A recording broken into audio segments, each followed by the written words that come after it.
حضور پیر طریقت، راہبر شریعت، سچے عاشق رسول علیہ السلام اور آل رسول علیہ السلام کی نہایت ہی ہمارے علاقے کی ممتاز ہستی حضرت قبلہ پیر سید یعقوب علی شاہ صاحب شیرازی رحمۃ اللہ تعالیٰ علیہ کے اس سال ثواب کے حوالے سے ختم شریف کی اس محفل اقدس میں حاضر ہیں۔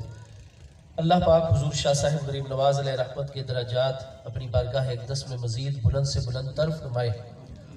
اور آل رسول علیہ السلام اور ایسی نیک اور پاکیزہ سیرت سادات کرام ہستیوں کے لیے اللہ پاک نے اپنی بارگاہ اقدس میں ان کے وصال اقدس کے بعد عالم برزخ میں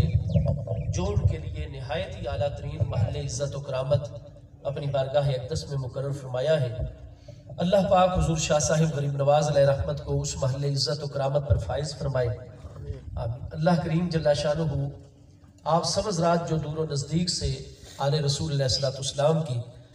اس تعزیت اور ختم شریف کی محفل اقدس میں حاضر ہیں، سب کو جزائے خیر عطا فرمائے۔ آمین۔ محبوب کریم علیہ السلام کے اکابر مہاجرین صحابہ کرام میں حضرت سیدنا زید ابن ارقم رضی اللہ تعالیٰ عنہ ہے۔ آپ کے والد گرامی حضرت ارقم رضی اللہ تعالیٰ عنہ بھی سابقین اولین قدیم الاسلام ہستیوں میں ہیں۔ ہمارے ائمہ سیرت جو ہیں ان کے ہاں قدیم الاسلام ہونا یہ ایک اصطلاح ہے، ٹرم اور ٹرمنولوجی ہے۔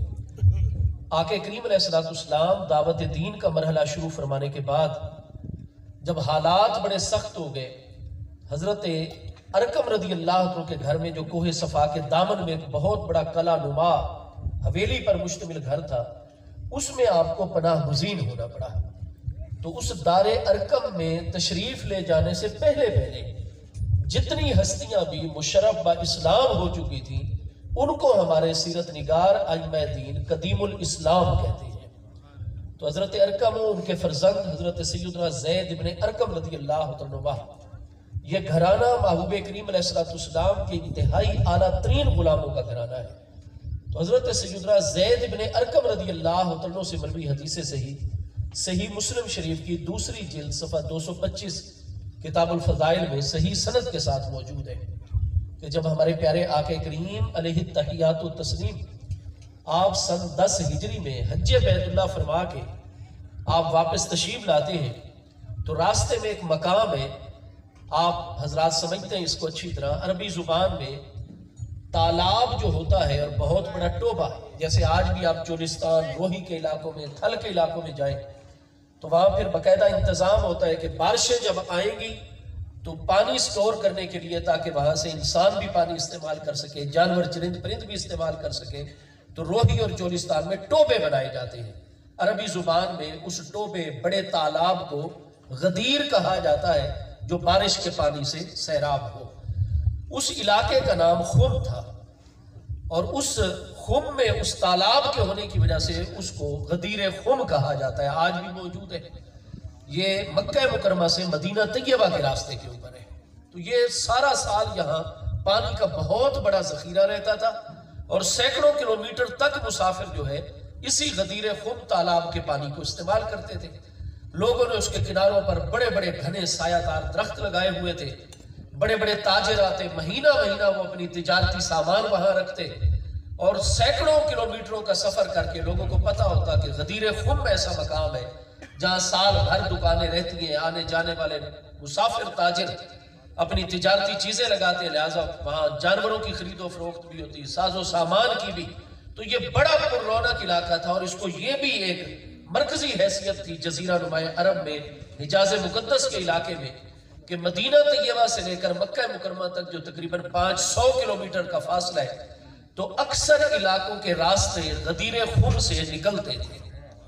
اور غدیر خم پر آ کر یہ راستے جو ہے سارے کے سارے اکٹھے ہو جاتے ہیں۔ تو ہمارے پیارے آقا کریم علیہ السلام حج ادا فرما کے جب آپ واپس تشریف لا رہے سن 10 ہجری غدیر خم کے موقع کے اوپر محبوب کریم علیہ السلام کی جلوہ گری ہوئی اور آپ نے بھی ارادہ فرمایا کہ 2 دن جو ہے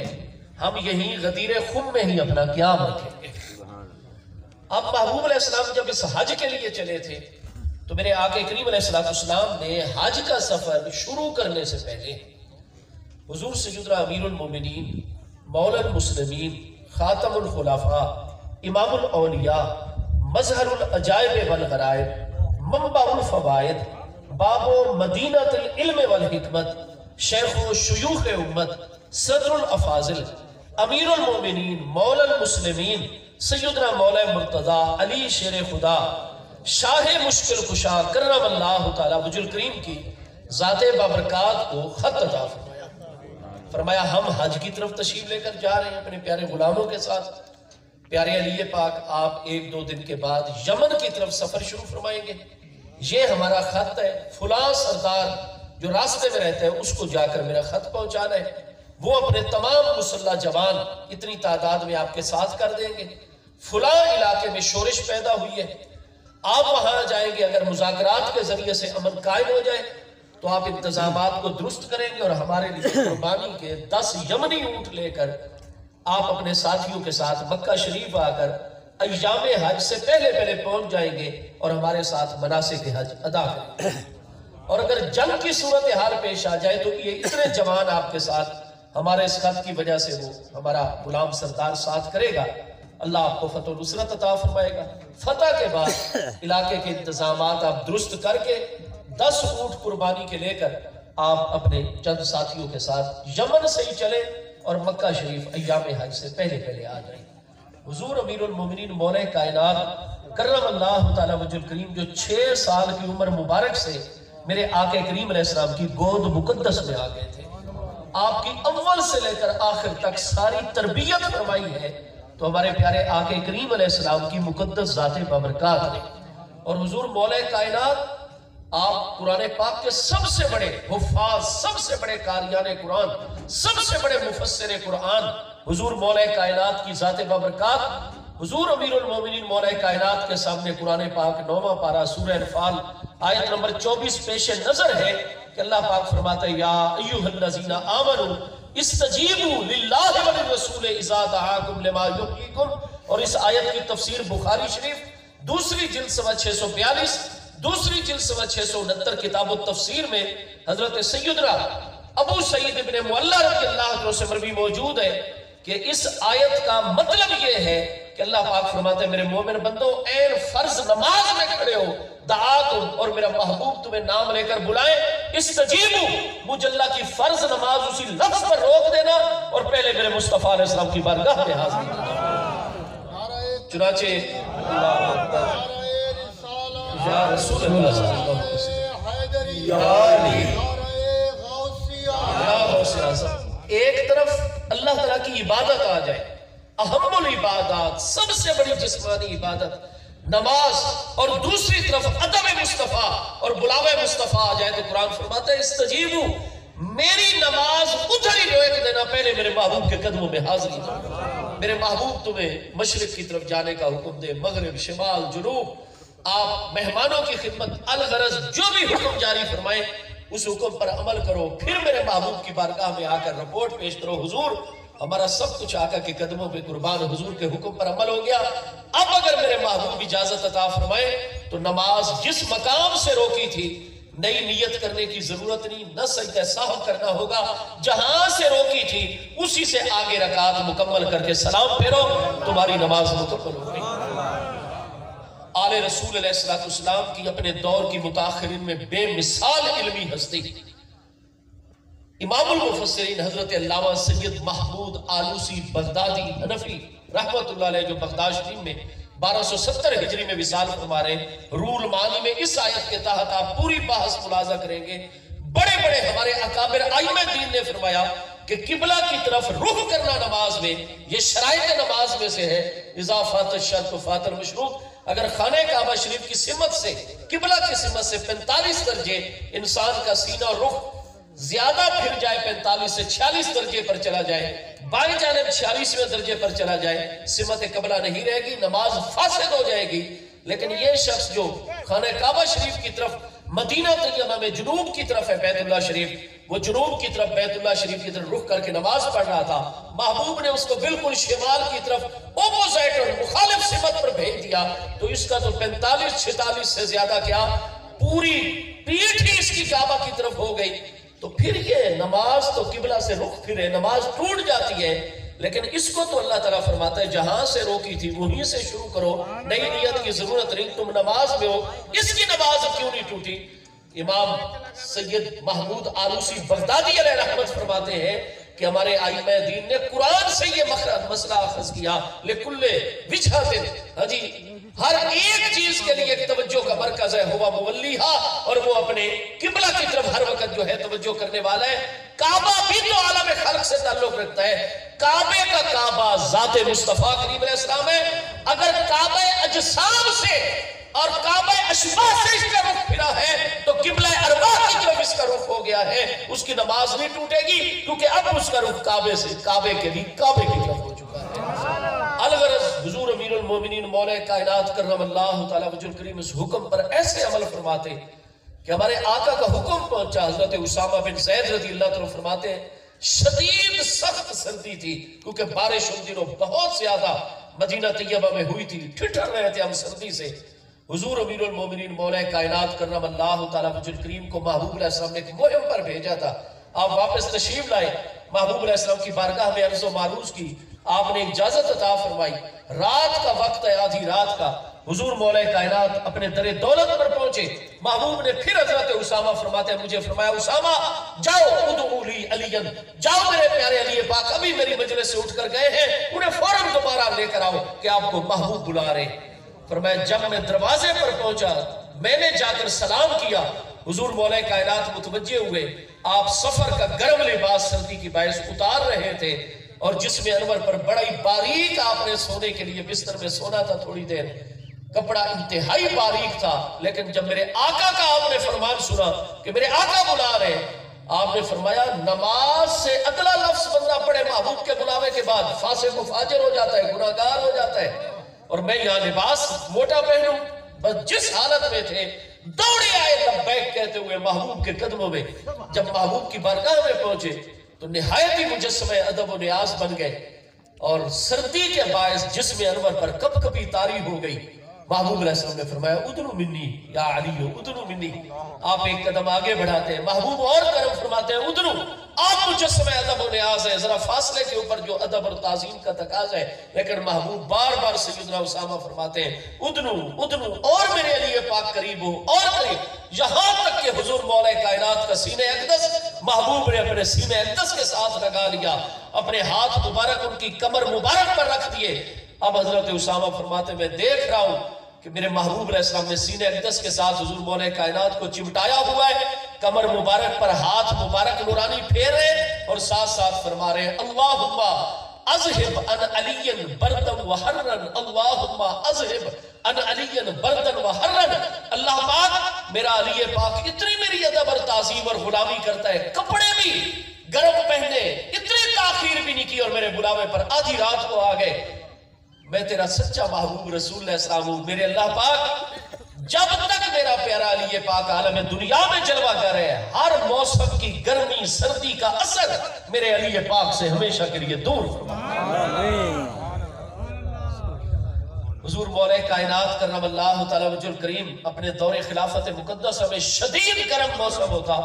آپ بڑا موٹا بھاری لباس دسا پہن کے لوگوں کے سامنے تشریف لے آتے، لوگ حیران ہو جاتے جو واقف حال نہیں تھے، شدید سردی ہوتی اور آپ انتہائی باریک کپڑا زیب تن فرما کر آ کر مجلس میں بیٹھتے، آکام جاری فرماتے، لوگ حیران ہوتے حضور آپ کو سردی نہیں لگتی، حضور اتنی گرمی اور آپ نے اتنا موٹا کپڑا زیب تن فرما لیا اور کمبل، آپ نے فرمایا میں تمہیں محبوب کے سچے نبی علیہ السلام ہونے کی دلیل پیش کرنے کے لیے نئے لوگوں کے سامنے یہ عمل کرتا ہوں، کیونکہ میرے محبوب نے مجھ پر کرم فرمایا تھا، اور وہ سارا کرم نوازی محبوب کی سچی غلامی کی برکت ہے کہ محبوب نے میری پشت پر ہاتھ مبارک پھیر کر دعا فرمائی تھی ایک بار، اللہم اذہب ان علی بردن و حرن، شدید سردی ہو مجھ علی پر اثر نہیں کرتی، شدید گرمی ہو مجھ علی کو کوئی فکر نہیں۔ نعرہ تکبیر، نعرہ رسالہ، یا رسول اللہ صلی اللہ علیہ وسلم، نعرہ حیدری، تاجدار ختم نبوت، زندہ آباد، تاجدار ختم نبوت، زندہ آباد۔ اب حضور محبوب کے ساتھ ہمراہی کا شرف حاصل کرنا یہ عظیم، اس سے بڑی سعادت کون سی ہو سکتی ہے، اور وہ بھی سفر حج۔ لیکن اب حکم آ گیا محبوب کا، آپ نے یمن کی طرف تشریف لے جانا ہے، حضور جو حکم، آپ دوسرے دن مدینہ طیبہ سے تیاری فرما کر اس قبیلے میں پہنچے. اس سردار نے محبوب کا نام مقدس سر آنکھوں پہ رکھا، حضور مولا کائنات کی خاطر مدارت کی، اور اگلے دن پوری اپنی فوجیں آپ کے زیر کمان کر دی. حضور مولا کائنات اس علاقے میں پہنچے، جنگ کی حالت بن گئی. اللہ پاک نے فتح و نصرت عطا فرمائی. حضور مولا کائنات نے بطور امیر آپ نے حکم جاری فرمایا کہ جتنا مال غنیمت اللہ پاک نے عطا فرمایا اس کے 5 حصے کر دو. 4 حصے مجاہدین میں آپ نے تقسیم فرما دیا، اپنا حصہ بھی الگ فرما لیا. فرمایا 5واں حصہ بیت المال مدینہ طیبہ کی طرف، خمس جو ہے 5واں حصہ مال غنیمت کا، وہ ادھر روانہ ہو جائے. وہ قبیلے کے جو چند جوان تھے ان میں کوئی اکابر صحابہ کرام، کوئی اہل مدینہ ہستیاں ان میں نہیں تھی. وہ قبیلے کے لوگ تھے جو مدینہ طیبہ سے چند دن کی مسافت پر محبوب کے غلاموں کا قبیلہ آباد تھا. انہوں نے حضور مولا کائنات کی خدمت میں درخواست کی، حضور آپ امیر ہیں، محبوب کے نائب کی اطاعت محبوب علیہ السلام کی اطاعت ہے، آپ ہمارے امیر ہیں، آپ کی اطاعت ہم پر فرض ہے، لیکن حضور ہم آپ سے اختلاف کرتے ہیں.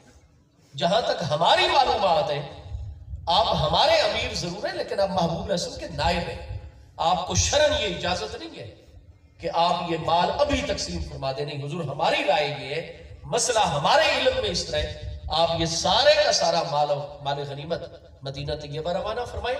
جب آقا کریم علیہ السلام حج سے مراجعت فرماؤ گے، واپس قدم رنجہ فرمائیں گے، تو میرے آقا کریم خود احکام جاری فرمائیں گے. 5 حصے کریں گے، 4 مجاہدین میں، 1 بیت المال میں. آپ کو اس کی اجازت نہیں ہے. حضور مولا کائنات ہنس پڑے ان عزیزوں کی بات میں،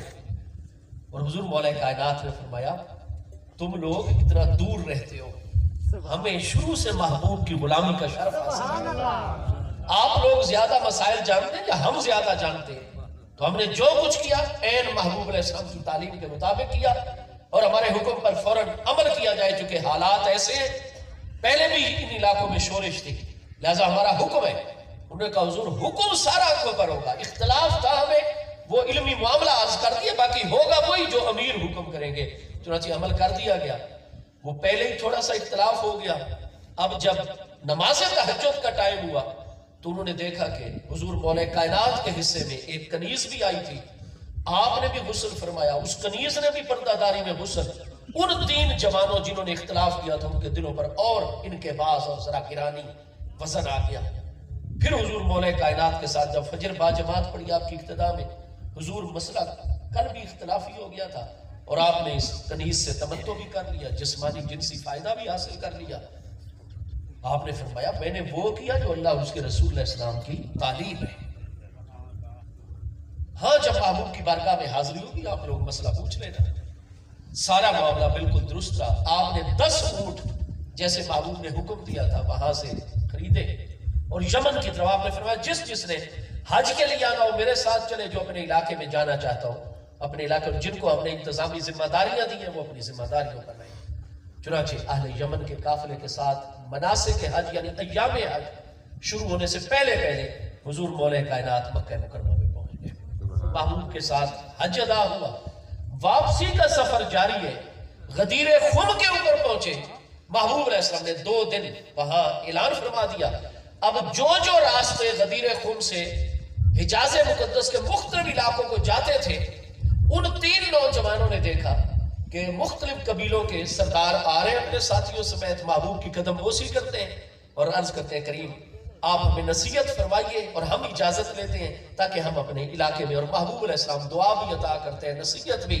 احکام بھی عطا کرتے ہیں، اور اس کے بعد رخصت. ان 3 جوانوں نے دیکھا جو سیدنا مولا کائنات کی زیر کمان، وہ اکابر صحابہ کرام نہیں، انصار و مہاجرین نہیں، قبیلے کے نوجوان تھے. انہوں نے جب دیکھا کہ محبوب علیہ السلام مختلف قبائل کو جن کے علاقے اور راستے یہاں سے الگ ہوتے ہیں ان کو اجازت دے رہے، ہمیں چاہیے کہ ہم وہ مسئلہ مال غنیمت والا محبوب کی بارگاہ میں پیش کر دیں تاکہ سارے سن لیں، اس کے بعد ہر کوئی جائے. چنانچہ نماز ظہر کی ادائیگی ہوئی. پہلے ایک جوان محبوب کی بارگاہ میں عرض کیا حضور ہمارا ہی تھا ماذا فعل علی بن ابی طالب، میرے آقا سب کچھ حضور کے قدموں پہ قربان. حضور آپ نے توجہ نہیں فرمائی پیارے علی پاک نے وہاں یمن کے اس علاقے میں کیا عمل کیا ہے؟ میرے محبوب علیہ السلام نے رخ انور پھیر دیا. آج تو لوگ باتیں کرتے ہیں نا، اردو کی ایک دو کتابیں ٹوٹے پھوٹے الفاظ اور ان بارگاہوں کے حوالے سے دلیلیں قائم کرتے ہیں۔ میرے دوستو، معاملہ تو وہی ہوگا جو اللہ اور اس کے رسول اللہ صلی اللہ علیہ وسلم کی بارگاہ میں قبول ہو جائے گا۔ ایک فقہی مسئلہ ہے۔ محبوب علیہ السلام نے جب ملاحظہ فرمایا کہ میرے پیارے علی پاک کی شکایت یہ نوجوان کر رہے ہیں، محبوب علیہ السلام کو یہ بات پسند نہیں آئی، چنانچہ محبوب کریم علیہ السلام نے رخ زیبا دوسری طرف پھیر لیا۔ حضور مولا کائنات کی کوئی شکایت کرے، محبوب نے سننا ہی گوارا نہیں فرمایا۔ یہ ہم مسلمان، یہ محض ہماری عقیدتوں کا نہیں، عقیدے اور عقیدت میں فرق ہوتا ہے۔ عقیدہ دلیل پر ہوتا ہے، عقیدت قلبی جذبات اور معاملات پر ہوتی ہے، صرف جذبات نہیں، اس پر دلائل ہے۔ ہم کیوں مسلمان محبوب کریم علیہ السلام کی بارگاہ اقدس کا معاملہ ہو، آپ کے پیارے اہل بیت اطہار کا معاملہ ہو، آپ کے پیارے صحابہ کرام کا معاملہ ہو، ہمیں قرآن نے یہ درس عطا فرمایا ہے۔ آپ 18ویں پارے سورہ نور میں ملاحظہ فرمائیے، اللہ پاک ارشاد فرماتے ہیں لولا اس سمیتموہ، جب چند منافقین نے شعبان المعظم سن 5 ہجری میں غزوہ بنی مستلق سے واپسی پر فرمایا میرے محبوب کی عزت و غیرت، میرے محبوب کے حرم محترم، میرے محبوب کی زوج محترمہ حضرت سیدتنا عائشہ صدیقہ رضی اللہ عنہا پر بہتان باندھا تھا، فرمایا تم تحقیقوں میں لگ گئے۔ قرآن کا حکم یہ 18ویں پارے سورہ نور میں لولا اس سمیتموہ، ایمان والو تمہارا ایمان اس درجے پر ہونا چاہیے کہ جب میرے محبوب کے گھرانے عزت و غیرت کے خلاف کوئی بات کرے تم دلیلیں نہ ڈھونڈو، تم فوری طور پر کہہ دو کہ اللہ کے لعنت ہو تمہارے شر پر، سبحانہ کا ھذا بہتان و عظیم، محبوب کا گھرانہ ایسا ہو ہی نہیں سکتا، یہ بہتان عظیم ہے جو تم ان پر بات کرو۔ یہ قرآن کی تعلیم ہے۔ اللہ اکبر، یا رسول اللہ صلی اللہ علیہ وسلم، یا علی، فرمایا کیوں نہیں ایسا ہوا؟ اللہ پاک لولا بمعنی حلات کلمہ تنبیہ، ایسا کیوں نہیں ہو؟ فرمایا جو مومن ہے، محبوب کا سچا غلام ہے، کوئی بڑے سے بڑی شخصیت اٹھ کر کھڑی ہو جائے اور وہ حضرت ام المومنین حضور سیدتنا عائشہ صدیقہ رضی اللہ تعالیٰ عنہا کی کریم بارگاہ اقدس، محبوب علیہ السلام کی کوئی زوج محترمہ رضی اللہ تعالیٰ کی کریم بارگاہ، آپ کی پیاری آل طیب اولاد امجاد، سٹیجوں کے اوپر ممبروں کے اوپر حضور سیدۃ نساء العالمین سیدہ خاتون جنت سلام اللہ تعالیٰ علیہ کی شانوں کو کوئی ناپنا شروع کر دے، فرمایا یہ بارگاہیں ایسی ہیں جو ہر دلیل سے بالا والا اور اعلیٰ ہستیوں ان کے حوالے سے کمی کوتاہی مومن سننا ہی گوارا نہیں کرتا ہے۔ میرے دوستو، حضور مولا کائنات کی بارگاہ کا معاملہ آیا، ایک فقہی مسئلہ ہے، شرعی معاملہ ہے۔ محبوب کریم علیہ السلام نے فوراً رخ انور قربان جائے پھیر دیا۔ اس نوجوان کو پتہ چل گیا میری بات پسند، وہ ذرا پیچھے ہو گیا۔ دوسرا نوجوان آ گیا کہ 3 بندوں نے یہ بات طے کی تھی، چنانچہ آگے حضور آپ نے توجہ نہیں فرمائی، ماذا فعل علی، محبوب کریم علیہ السلام نے رخ انور اور طرف پہ اس موضوع پر توجہ نہیں فرمائی، دوسری بات آپ نے شروع فرما دی غلاموں کی۔ تیسرا نوجوان آ گیا اور جب اس نے بھی یہی بات کی پھر محبوب علیہ السلام متوجہ ہو گئے۔ میرے پیارے محبوب علیہ السلام نے فرمایا تم جو بار بار جب میں ایک بات سننا ہی نہیں چاہتا، گوارا ہی نہیں مجھے کہ میرے علی پاک کی کوئی شکایت کرے، تو تم 2 مرتبہ میں نے رخ مقدس پھیرا اور تم نہیں سمجھ رہے ہو، تو فرمایا مجھے یہ بتاؤ تم جو میرے پیارے علی کی شکایت میری بارگاہ میں کرنا چاہتے ہو، اولست اولی بالمؤمنین من انفسہم، کیا میں ہر مومن کو اس کی جان سے بھی بڑھ کر زیادہ محبوب اور پیارا نہیں ہوں؟ سبحان اللہ۔ فوراً گھٹنوں کے بل ہو گئے وہ تینوں غلام جو دور قبیلے کے تھے۔ حضور انت اولانا من انفسنا، حضور اللہ پاک کی قسم، ایک طرف ہماری جانیں آ جائے اور دوسری طرف محبوب کا معاملہ آ جائے، انت اولانا، حضور ہم پرواہ نہیں کریں گے، اپنی جانیں پلک جھپکنے سے پہلے حضور پر قربان کرتے چلے جائیں گے، کیونکہ انت اولانا من انفسنا، آپ ہمیں اپنی جانوں سے بھی زیادہ محبوب اور پیارے ہیں۔ تو آپ نے فرمایا مجھے اپنی جان سے بھی زیادہ پیارا سمجھتے ہو اور میرے علی کی شکایت کرتے ہو، سن لو، من کنت مولاہ فعلی مولاہ، اللہم والے من والاہ وعاد من عاداہ، فرمایا پھر جس کا میں محبوب ہوں۔ یہاں والے جلی، ہاں جی، ولا سے یہ اسم مفعول کا صیغہ ہے، مولا، ولا کہتے ہیں محبت کو، مولا اس میں مفعول کا صیغہ ہے. مولا کا معنی ہوتا ہے محبوب، پیارا، جس سے سب سے بڑھ کے محبت رکھی جائے، اپنی جان سے بھی بڑھ کے محبت، اپنی اولاد سے بھی بڑھ کر محبت، والدین، عزیز و اقارب، ہر رشتے اور کائنات کی ہر چیز سے بڑھ کے ولا، تولہ اور محبت رکھی جائے. فرمایا من کن تو مولا ہو، جس کا میں محبوب اور جان سے بھی پیارا ہوں، فعلی المولا ہو، میرے علی بھی اس کو اپنی جان سے بھی پیارے ہونے چاہیے. جس کا میں محبوب اور مولا، بس میرا علی بھی اس کا مولا اور محبوب. اور پھر چونکہ لفظ مولا مشترک لفظ ہے،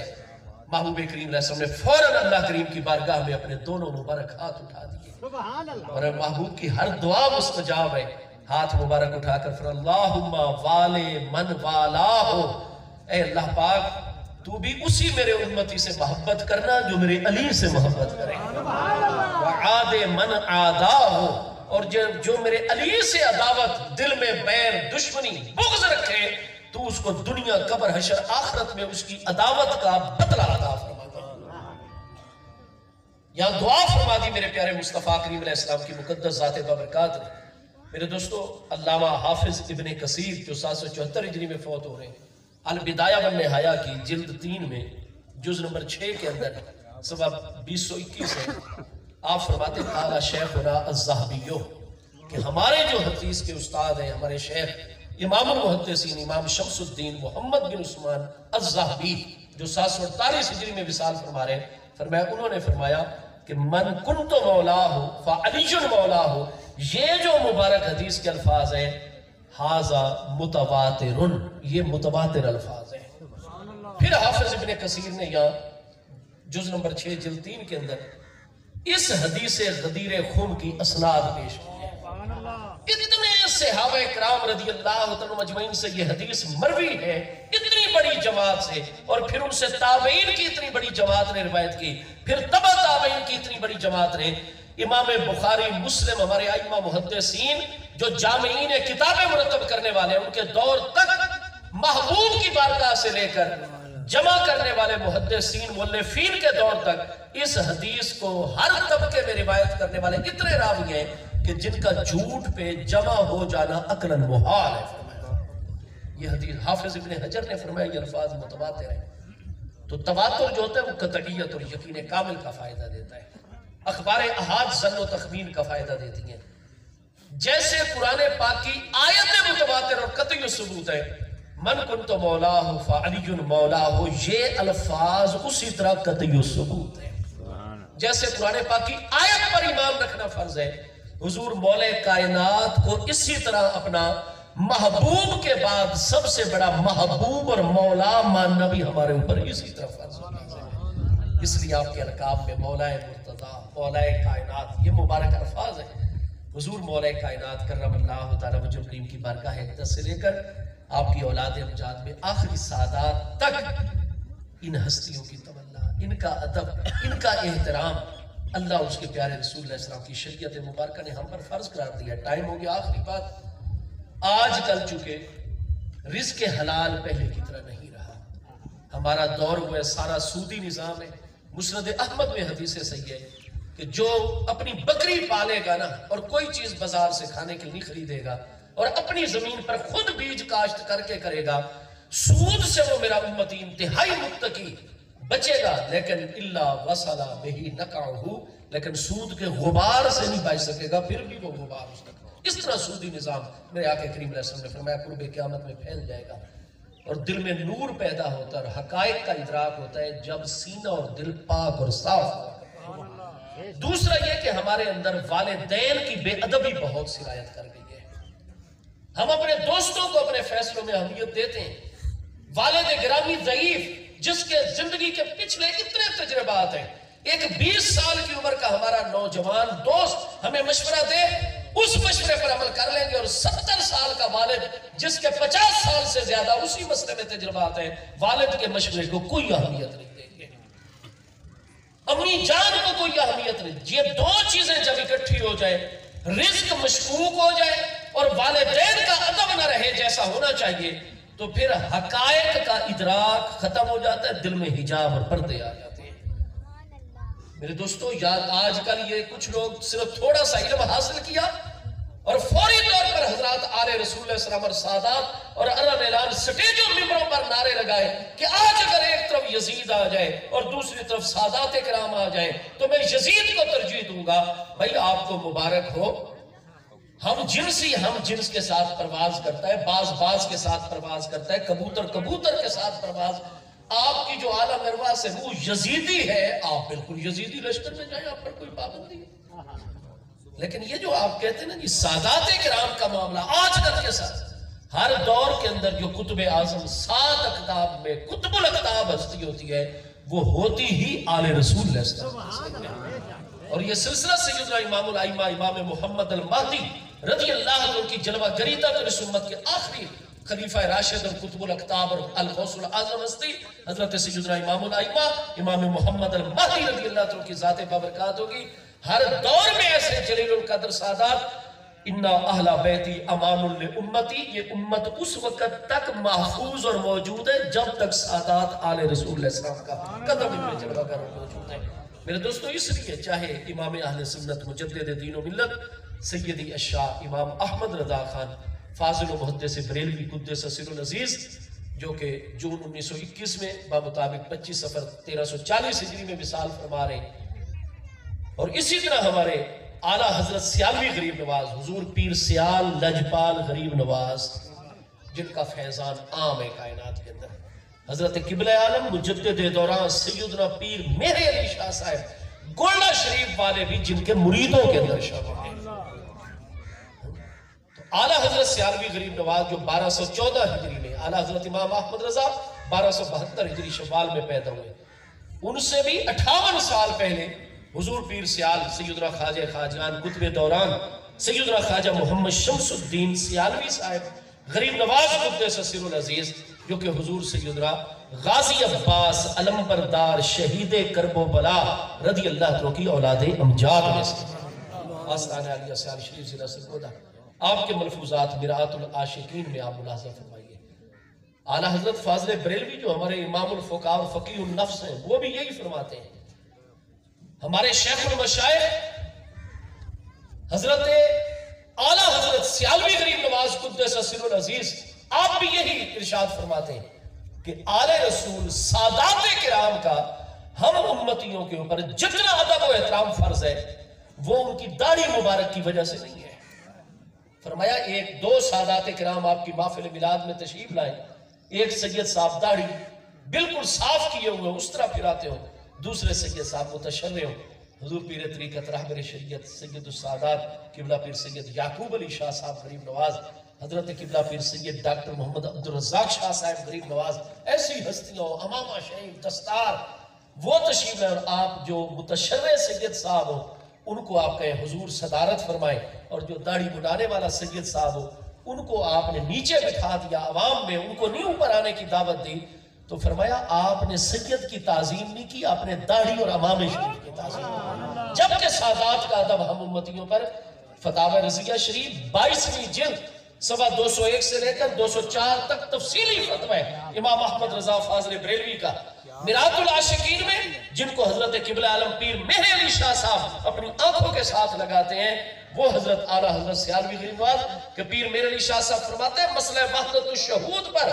میں نے پہلی مجلس میں اپنے شیخ کریم حضرت خواجہ محمد شمس الدین سیالوی صاحب غریب نواز کے سامنے سیال شریف میں اتنے دلائل ظہر کی نماز سے لے کر عصر کی اذان تک رکھ دیے کہ میں نے دلائل کے پہاڑ تعمیر کر دیے, اور میں نے کہا شیخ کریم حضرت پیر سیال لجپال ان دلائل میں سے بہت سارے ایسے دلائل ہیں آج تک کسی فاضل نے جواب نہیں دیا, آپ میرے دلائل کو نہیں توڑ سکیں گے. آپ نے فرمایا شاہ جی نماز عصر ادا کرتے ہیں, نماز عصر آستانہ عالیہ سیال شریف میں با جماعت ہو گئی. فرمایا مجلس قائم ہو گئی. فرمایا شاہ جی آپ نے پہلی دلیل یہ دی, اس کا یہ جواب ہے. فرمایا دلیل ایک ایک ترتیب کے ساتھ میری کی قائم کی ہوئی دلیل بیان کرتے گئے اور اس کا توڑ اور اس پر نقیض وارد کرتے گئے. میں دلیلوں سے خالی ہو گیا, ہر دلیل کا تسلی بخش فلسفیانہ جواب مجھے مل گیا. اور اس کے بعد حضور پیر سیال نے ایک ہی توجہ فرمائی, اور مقام شہود کیا ہے اور وحدت الوجود کیا ہے میری نگاہوں کے سامنے حقائق آ گئے. فرمایا میں سمجھتا تھا کہ میں نے علم کے پہاڑ کھڑے کر دیے, لیکن جب میں اس مقام پر اسی مجلس میں نماز مغرب سے پہلے پہنچا تو مجھے یوں لگ رہا تھا کہ پیر سیال کا علم وہ ایک پہاڑ ہے اور میں اپنی دلیلوں کو اس پہاڑ کے سامنے ایک ذرہ بے مقدار سمجھ رہا تھا. وہ مقام ہے حضور پیر سیال لجپال کا. حضرت سیدنا اعلیٰ حضرت سیالوی غریب نواز نے فرمایا سادات کا ادب ان کی داڑھی کی وجہ سے ہم پر فرض نہیں ہے. سادات کا ادب ان کے علم کی وجہ سے نہیں, ان کی تہجد گزاریوں کی وجہ سے نہیں, ان کے تقوی اور طہارتوں کی وجہ سے نہیں. یہ ساری چیزیں ہونی چاہیے. ہم کوئی جرت نہیں رکھتے. ہم تو کوئی سادات کا معاملہ آئے گا تو اپنے علاقے میں سادات کو ڈھونڈیں گے کہ بزرگ سادات کو ان سید صاحب کی خدمت میں بھیجے. ہماری کیا جرت ہے, ہم کوئی حیثیت نہیں رکھتے. سادات کرام کا ادب ان کے علم کی وجہ سے نہیں, ان کے عمل کی وجہ سے نہیں, تقوی طہارت کی وجہ سے نہیں. یہ چیزیں ہوں تو انہی کی اصل میراث ہے. نور علی نور مسئلہ ہوتا ہے. سادات کرام کا ادب ہم پر جتنا ہے وہ صرف اور صرف نسبت مصطفیٰ کریم